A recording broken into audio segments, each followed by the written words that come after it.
So the review copies then went out. Okay, people have the game, they are playing it. This is very interesting. This is very exciting because the game comes out on October 20th. The review copies went out today, and the 16th was when the embargo ends. So that means, you know, this game is more than likely going to be good because when they release or when they send out them review codes for review copies of games, and there's a nice gap before the game comes out, and there's a gap between when that embargo lifts and when that release of that game is happening, then normally it's good. When you got that embargo lifted on the same day as the release of the game, not always does that mean the game is trash, but most of the time it's some not good cheeks. But with that being said, my thought process with the review codes going up is this is good, and the achievements, or I'm sorry, trophies. I apologize, PlayStation. Not this is PlayStation now. The trophies leaked out,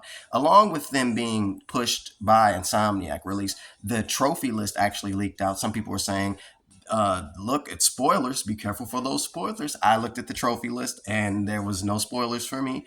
I looked at it and I went, okay, this is vague. All right. I mean, there was maybe one word that hinted at a particular variant of a villain. I'm not even going to go that deep into it. Was nothing to me. Okay. I was like, oh, so they may go that route. That's neat. But with that being said, before they also released the image for the start screen. Look, it looks sweet, sweet. It's Harry Osborn looking at that symbiote in that vat.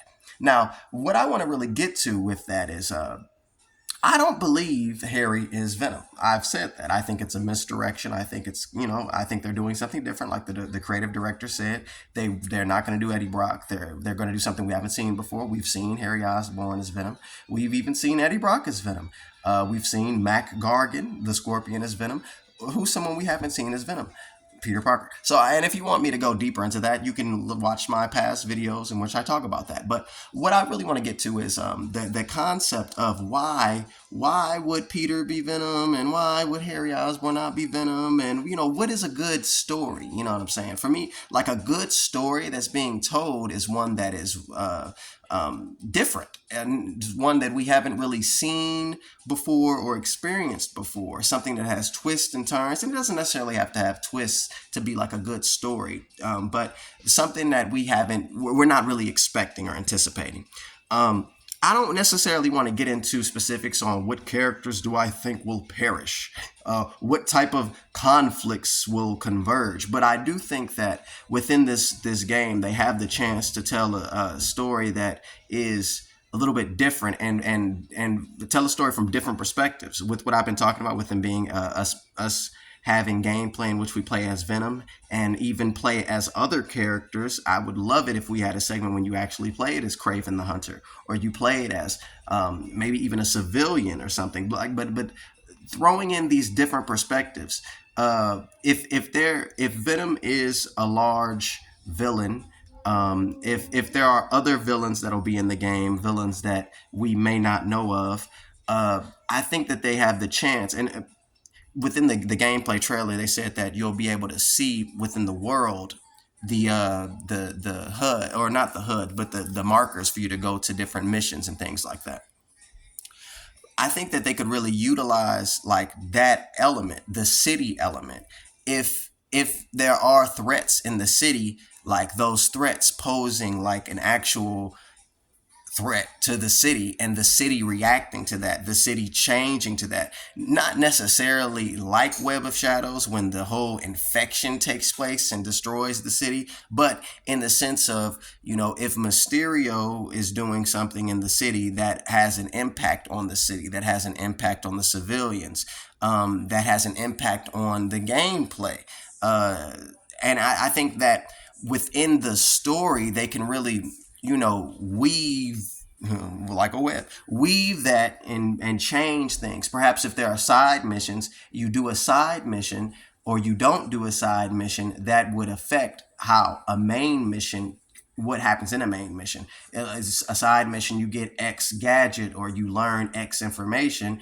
That information or gadget is utilized within a main mission. Versus if you don't have the that information or that gadget, it's not. A difference in gameplay, a difference in the story. I think that's some things that they can really implement, and that's some things that would make this game different from other Spider-Man games and make it, kind of a step forward, an elevation in storytelling pertaining to the Spider-Man narrative, to the Spider-Man games. Next generation, you know what I'm saying? Having it where the element of the two Spider-Man and you switching between the two Spider-Man and you playing a story beat for X Spider-Man and then that carrying over to the other Spider-Man versus you not playing X story beat and you sticking with whatever other Spider-Man and then that story beat being perhaps different or being entirely absent. You know what I'm saying?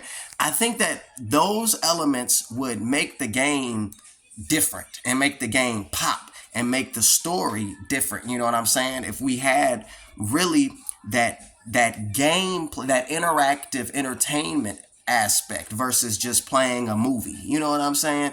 If I'm playing the game and I do X mission before Y mission, then that changes what Y mission is or what Z mission is. You know what I'm saying? Those aspects. I think that's something that they probably will do and they should do. But I'm just right now talking about some things that will make the story good, make the story different, make the gameplay different, make the gameplay in terms of replayability, make it a different game every time you want to play it or every time you do play it.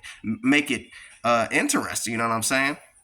If you don't do a side mission at all, that changes things. You know what I'm saying? It's a side mission. It's not necessarily a main mission.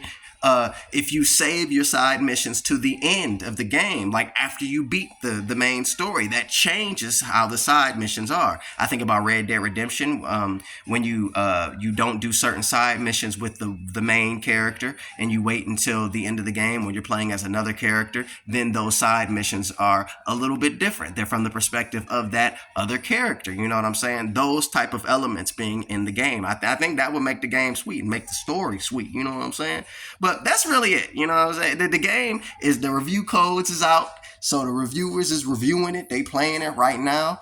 It's good. That's some good news. That's some real good news. They said there are different accessibility things. You get a different. You can slow down time while web swinging, and perhaps that'll change certain things in the gameplay. Of course it will. That's very interesting. Like I said though, pertaining to the leaked achievement, leaked trophy list. Sorry, it was nothing to me. The one word of the particular thing, it was like, okay, great, yeah, but I think I'm looking forward to hearing what reviewers got to say and looking forward to getting the game in my hands. But what y'all think? That's really it, y'all. Have a good one.